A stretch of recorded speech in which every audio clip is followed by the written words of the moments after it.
شادی کو اتنا مشکل نہ بنا دے، بلکہ روایتوں میں آتا ہے وہ شادی سب سے اچھی ہے کہ جس کا بوجھ کم ہو.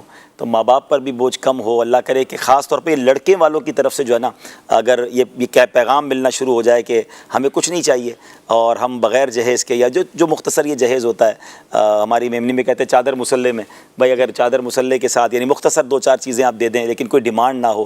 واقعی شادیاں بہت مشکل ہوتی جا رہی ہیں، بڑی مہنگی ہوتی جا رہی ہیں. اور پھر اس میں جو ہے نا وہی والی بات ہے کہ انہوں نے اتنا دیا تو ہمیں اتنا دینا ہے. اچھا اس میں جو ہے نا میرا خیال ہے اسٹینڈ لینا پڑے گا نوجوانوں کو. خود لڑکا اگر اپنے ماں باپ کو کہہ دینا کہ میں نے جب بیوی میری ہے تو پھر اس سے کیا لینا ہے، بھائی میں نے آگے بھی زندگی پر میں نے اس کے ساتھ اس کی خیر خواہی کرنی ہے، اس کی نان نفقے کا خیال رکھنا ہے. تو یہ ڈیمانڈ والا پروگرام چھوڑ دے اور انشاءاللہ وہ کہے کہ ہم نے کچھ نہیں لیا. اگر اسٹینڈ لے لیں تو ہو جاتا ہے ماشاءاللہ، اور پورے خاندان میں آپ کی نیک نامی بھی ہوگی. یہ رواج پوری زندگی عزت ہوگی. اور بعض اوقات تو اتنا زیادتی ہوتی ہے. میں نے دیکھا اشفاق بھائی، مجھے ایک شادی اس لیے یاد ہے کہ ہمارے قریبی رشتہ داروں میں وہ شادی ہوئی، لیکن اس پوری سٹوری کا انجام بہت خوبصورت ہوا تو مجھے بڑا اچھا لگا. بہروز بھائی ہوا یہ کہ ایک میمن کمیونٹی میں ہمارے ایک رواج ہے کہ ایک کمیونٹی میں کہ شادی کے لیے لڑکی والوں کو گھر لے کے دینا ہوتا ہے. تو گھر لڑکے کو مل گیا اور شادی ہو گئی. بعد میں اس لڑکے کو پتا چلا کہ یہ گھر دینے کے لیے سسرال والوں نے اپنا گھر بیچ دیا اور وہ خود کرائے کے گھر میں چلے گئے. اور اس لڑکے سے الحمدللہ میری کچھ انٹریکشن تھی، سلام دعا بڑی اچھی تھی. میں نے اس کو سمجھایا اللہ نے تمہیں بہت دیا ہے یار، تمہیں پتہ ہے تمہارے ساس سسر کیسے رہ رہے ہیں، کرائے کے گھر میں رہ رہے ہیں. اللہ اس لڑکے کو سلامت رکھے، اس نے اپنا گھر بیچا، اپنے سسرال والوں کو واپس گھر دلایا، اپنے ماں باپ سے مشورہ کیا پہلے اور پھر اپنے ماں باپ کے ساتھ رہنا شروع ہو گیا. بولا میں آپ کے ساتھ رہوں گا، آپ کی خدمت کروں گا، کیونکہ میری وجہ سے میرے سسرال وہ بھی تو ماں باپ ہیں نا، اور وہ کرائے کے گھر میں چلے گئے اپنا گھر چھوڑ کر. آپ جو اشفاق بھائی نے جملہ کہا نا، اب تک اس بندے کی اپنے سسرال میں جو عزت ہے نا، یعنی وہ رو کے دعائیں کرتے ہیں اس کے لیے کہ ایسا داماد کب ملے گا کہ جو ہمیں گھر لے چکا اور گھر بیچ کر واپس ہمیں گھر دلایا.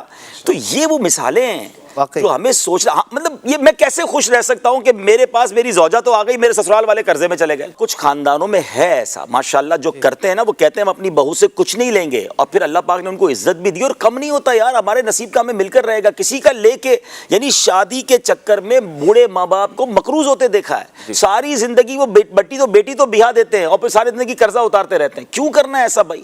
اگر اللہ نے آپ کو نوازا ہے تو یہ جہیز کو ختم کریں اور یہ جو سادہ جہیز ہے اس کو لے کے رکھیں. ہماری بہنوں کی عمریں بڑھ رہی ہیں، شادیاں نہیں ہو رہی. اچھا لڑکے بھی پریشان ہیں. دیکھیں گناہوں کے دروازے کیوں کھول رہے ہیں کہ شادی کو اتنا بوجھ، اتنا مشکل، اتنا مہنگا کر دیا گیا کہ غریب آدمی تو سوچ کے حیران ہو رہا ہوتا ہے کہ اتنی بڑی دعوت بھی کرنی پڑے گی. شادی کے لیے کوئی دعوت کی ضرورت نہیں ہے بہت بڑی، بھائی آپ گھر کے لوگوں کو 4 دوستوں میں ولیمہ کر لیں.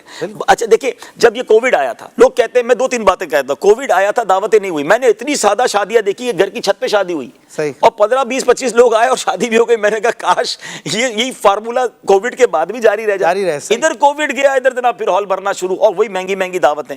دوسرے نمبر پر کووڈ نے تو بہت چیزیں سکھائی نا. جب یہ کووڈ کے بعد پابندیاں تھیں، میں تو اتنا حیران، میں ایک دعوت میں کھانا کھا کے باہر نکلا 9:30 اس کے بعد بجے. اللہ اکبر. میں کہا یا اللہ یہ بھی پاسبل ہے. اچھا جب ہم کہتے تھے نا دعوت جلدی کر دو تو کہتے مہمان نہیں آتے. اور بھائی قانون کے چکر میں تو سارے آ گئے. آپ اپنا قانون بنا لینا کہ بھائی ہماری دعوت 9 بجے. اچھا میں کچھ سوسائٹی ان کو جانتا ہوں، کمیونٹیز کو، میں نام نہیں لینا چاہتا آن ایئر، بڑا اچھا لگا مجھے انہوں نے دعوت دی. کہا ابھی بھائی 9 بجے کھانا شروع ہو جائے گا، آپ لیٹ آئیں گے تو کھانا شروع ہو چکا ہوگا. اور واقعی پورے 9 بجے کھانا شروع کر دیتے ہیں وہ ہر شادی میں.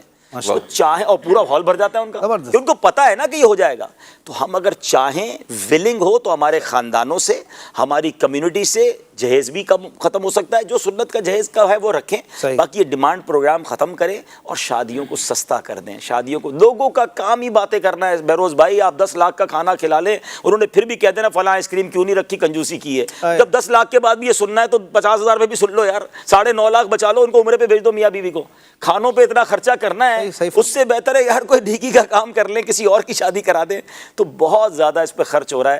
اللہ کرے کہ ہم سادگی کریں. اور خاص طور پہ اگر آپ لڑکے والے ہیں یا آپ خود شوہر ہیں یا لڑکے ہیں تو آپ سامنے ڈیمانڈ یہ کر دیں کہ مجھے کچھ نہیں چاہیے.